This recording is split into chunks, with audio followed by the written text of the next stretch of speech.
எதிர்க்கட்சி தலைவருடைய இந்த பொதுக்கூட்ட பேச்சு வந்துட்டு ஊடகங்கள் இப்படி சித்தரிச்சாலும் கூட தொண்டர்கள் மத்தியில் ஒரு மிகப்பெரிய ஒரு உற்சாகத்தையும் எழுச்சி ஏற்படுத்திருக்குன்னு சொல்ல முடியல சார். கண்டிப்பா நேத்து எல்லாம் அவர் பேசுனதெல்லாம் வந்து அது. அப்புறம் வந்து அவர் சொன்னது, "நீ 18 எம்எல்ஏவோட நீ கட்சிய கவுக்கலான்னு பார்த்த. அந்த நேரத்துல உதவி பண்ணாங்க. ஆட்சிய கவிழாம பார்த்துக்கிட்டாங்கன்னா, அத தூக்கிட்டு இப்ப தனியா சுத்துறாங்க. இவரு ஏன் இத சொன்னாரு? ஒரு தலைவர் இப்படி சொல்லலாமா?" அதுன்னு. நடந்தது தானே சொன்னாரு. இல்லாதத சொன்னாரா? நீ 18 எம்எல்ஏவோட பிரியும்பொழுது, ஓட ஓபிஎஸ்ஸ கொண்டு வந்து வச்சு, ஒரு 10 எம்எல்ஏ வச்சு ஆட்சிய காப்பாத்தி போச்சு.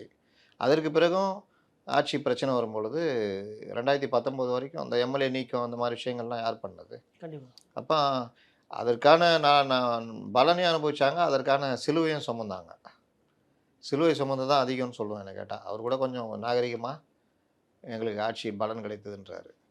அதனால நல்ல விஷயத்த சொல்லும்போது, அத ஏன் இப்படி சொல்றாரு? அத ஏன் இவர் சொல்றாருன்னு கேட்குறாங்க. ஏன் எத சொல்லணும்னு உன்ட்ட கேட்கணும். டெய்லி வந்து உன்ட்ட கேட்டுட்டு, அப்புறம் இதெல்லாம் பேசலாமான்னு வாங்கிட்டே பேசுறதுக்கு மெதுவா. யாரும் ஏக்கலையே அவர. யாரும் அவருக்கு எழுத்து தரலையே. கண்டிப்பா.